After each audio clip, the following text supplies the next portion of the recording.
Akkam jirtu hordoftoonni barumsa afaan Oromoo qubee jenereeshin nageenyi badhaadha. Barumsa keenya kutaa har'aatiin waa'ee gabaajee kan ilaallu yoo ta'u, mata duree keenya jalatti bal'inaan hiika gabaajee ibsuudhaan fakkeenya tokko tokko fudhachuudhaan kan waliin ilaallu ta'a. Kanaaf haga dhuma sagantaa keenyaatti nu waliin turaan affeerraa keenya gara barumsa keenyaatti haa darbinu. Gabaajee jechoota yookiin gaalee qubee jalqabaa isaanii qofa funaanuun barreessuun gabaajee jedhama. Kunis yeroo barreessinu bakkaa fi yeroo qusachuuf nu gargaara jechuudha. Jechoonni yookaan gaaleen gabaabbinaan barreeffaman kunneen namoota hedduu biratti kan beekamanii fi baay'inaan ammoo maqaalee dhaabbilee ta'uu jechuudha. Kana fakkeenya fudhannee ni ilaalla.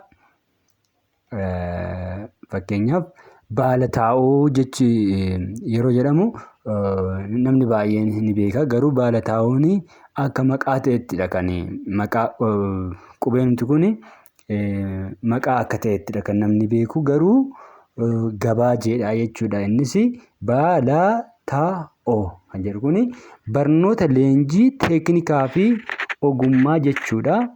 Haala kanaatiin gabaajeen isaa barreeffamaa jechuudha. Baala taa'oo jennee tuqaa fayyadamuu dandeenya jidduu isaatti yookiin tuqaas fayyadamuu dhiisuus ni dandeenya.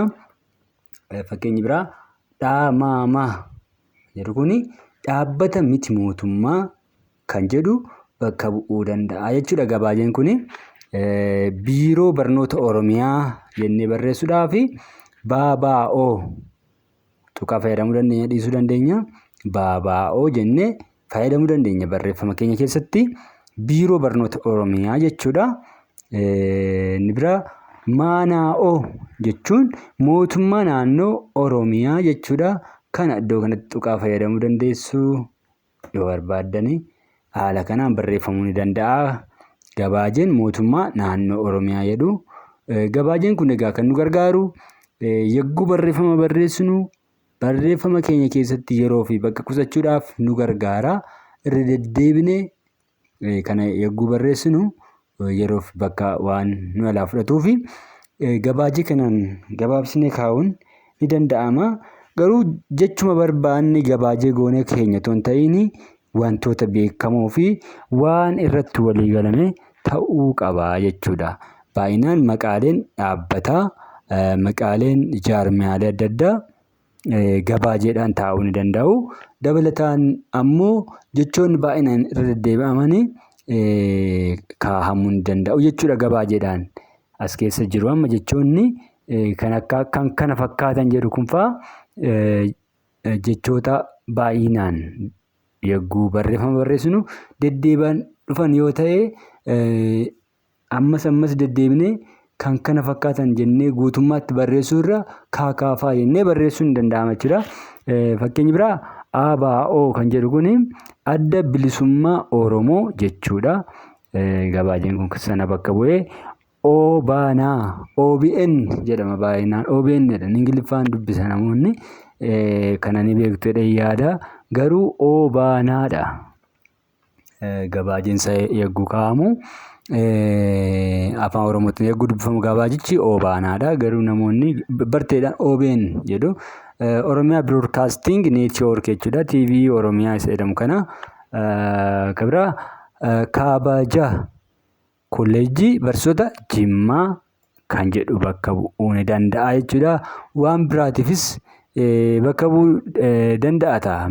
Tarii kilinika kan jedhu bakka bu'uu danda'a amma kun. Kilinika Barsiisota Jimmaa yookaan kilinika maqaa baadhaan jalqabu yoo ta'e haala sanaatiin jijjiiramuu danda'a. Kanaaf ibsamuu qaba jechuudha. Maal akka bakka bu'ee ibsamuu kan barbaachisuu fi kanaafidha jechuudha. Gabaajeen kun maal bakka bu'e kan jedhu barreeffama keenya keessatti ibsinee kaa'uu qabna. DADUO kan jedhu kun OPDO isa jedhamudha. Afaan Ingiliffaatiin OPDO jedhanii bakka bu'aa dhaabbata Dimokiraataa Uummata Oromoo jechuudha. Paartiin kun paartii duraan Oromiyaa bulchaa turedha. Yeroo ammaatti maqaa jijjiirratanii jiru malee DADO kan jedhu kun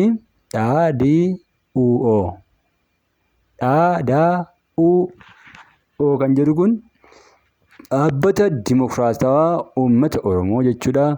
SABO jechuun sagalee bilisummaa Oromoo jechuudha. Akka miidiyaatti kan tajaajilaa turedha. Ammas akkasuma tajaajilaa jiranitti fakkaata. Dhaabbanni kun dhaabbata miidiyaati. ALA jechuun akka lakkoofsa Awurooppaatti jechuudha. ALI jechuun immoo akka lakkoofsa Itoophiyaatti kan jedhu bakka bu'a. Gabaajeen kun dhaloota Kiristoos dura kan jedhu qubee jalqabaa isaa qofannaaf naannu da booda yoo jenne daa ta'a. Inni kun baa ta'a jechuudha dhumarratti.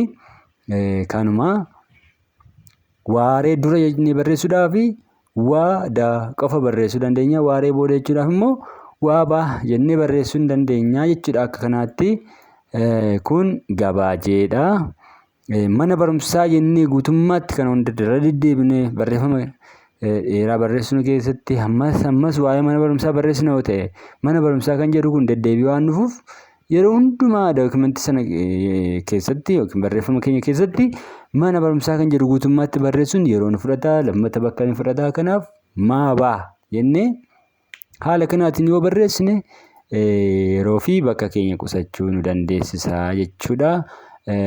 Dabalataan immoo barreeffama keenya keessatti jalqaba irratti barreeffamni keenya dheeraa yoo ta'e jalqaba irratti maal akka bakka bu'u gabaajee jennee tarreessuu qabna. Yookiin immoo dookimentii keenya keessatti eeguu barreessinu haala kanaatiin barreessuun ni danda'ama. Haammattuu galchine jechuudha. Akkasitti haammattuudhaan barreeffama keenya keessatti kaa'uu hin dandeenya. Haammattuudhaan kaa'uun hin danda'ama jechuudha. Eeguu barreeffama barreessinu maal jechuu akka ta'e, maabaan kun maal jechuudha kan jedhu kaawwachuu qabna. Yoo kana hin taane maabaan maal akka ta'e hin beekamu jechuudha. Tole, kabraa waboo jedhu amma kana akka barteedhaan waboo jedhu garuu WBO jechuudha. Waraana bilisummaa Oromoo jechuudha. Gabaajeen kun kan bakka bu'ee kabraa Abuut miidiyaa hawaasummaa kanarratti ni argitu ta'a. Tarii Abuut jechuun adda bilisummaa uummata Tigraay jechuudha. Maabaqaa kana jechuun mana barumsaa qophaa'ina Amboo jechuu bakka bu'uu ta'uu danda'a. Kan jedhu kun hiika biraa haadhaan kan ka'u kan biraa qabaachuu danda'a. Kanaaf kan ibsu maal akka ta'e, gabaajeen kun maal akka ta'e ibsuun kan barbaachisu, haala kanaatiin guutummaatti barreessuun kan barbaachisu. Kaniif maaliifi aan sun maal akka bakka buute hin beekamu, qaan sun maal akka bakka buute hin beekamu yoo ta'e namni hubachuudhaaf ni burjaaja'a jechuudha. Saniif ibsuu qabna. Eeguu barreeffama barreessinu garuu gabaajeen haala kanaatiin qubee jalqabaa jechoota sana keessaa filachuudhaan barreessuudha. Waamataa kan jedhu kun gabaajee waldaa Maccaaf Tuulamaa jechuudha jedhee bakka buuse. Waamataan kun waa biraatiin ibsamuu danda'a tarii. Garuu barreeffama keenya keessatti maal akka bakka bu'e haala kanaatiin kaa'uun barbaachisaadha. Qaabaa jechuun qajeelcha barsiisaa jechuudha. Waakaafaa jechuun waan kana fakkaatan, kan kana fakkaatan yookiin waan kana fakkaatan. Waan kana fakkaatan yoo jenne waakaafaa jennee barreessinaa jechuudha. MABAO jechuun mana barumsaa bultii addaa Oromiyaa jechuudha. Yeroo ammaatti manni barumsaa kun sadarkaa olaanaan babal'ataas jira. Barattoonni achi baratanillee qabxii olaanaa galmeessaa yeroo akka waliigalaatti jechuudha. Mana barumsaa bultii addaa Oromiyaa jechuudhaaf MABAO kan jedhu kun mana barumsaa bultii addaati. KIGA jechuun kolleejjii intarnaashinaali Gadaa kan jedhamu kun kolleejjii naannoo magaalaa Ambootti kolleejjii argamu tokkodha. Kuni maqaa kolleejjichaati jechuudha. Maqaa kolleejjii kana gabaajeen yoo kaa'uu barbaanne Haala kanaatiin qubee jalqabaa isaa funaanuudhaan kaa'uun ni danda'ama jechuudha. Waaqaa'oo, waalaaqaa'oo, waalqoo jedhu namoonni barteedhaan waalqoo jedhu. Garuu waalaaqaa'oo waldaa liqiif qusannaa Oromiyaa jechuudha. Waldaan kun ammas liqii fi qusannaa irratti hojjetaa jira. Gabaajeensaa waalaaqaa'oo waalqoo jedhuuni. Kabraa dhaabbata leenjii konkolaachisoota Odaa kan jedhamu jira. Dhaabbanni kun qubee jalqabaa isaa innaa funaan haala kanaatiin kaa'uun danda'ama. Dhaalaakaa'oo jennee kaa'uu dandeenya. Dhaabbata mootummoota gamtoomanii jechuudhaaf dhaalmaagaa. Dhaabbata mootummoota gamtoomanii. Waalaaqaabagaa kun immoo waldaa liqiif qusannaa Buusaa Gonofaa kan jedhamu jira. Gabaajeensaa waalaaqaabagaa. BBO jechuun biiroo barnoota Oromiyaa akka ta'e ibsineerra.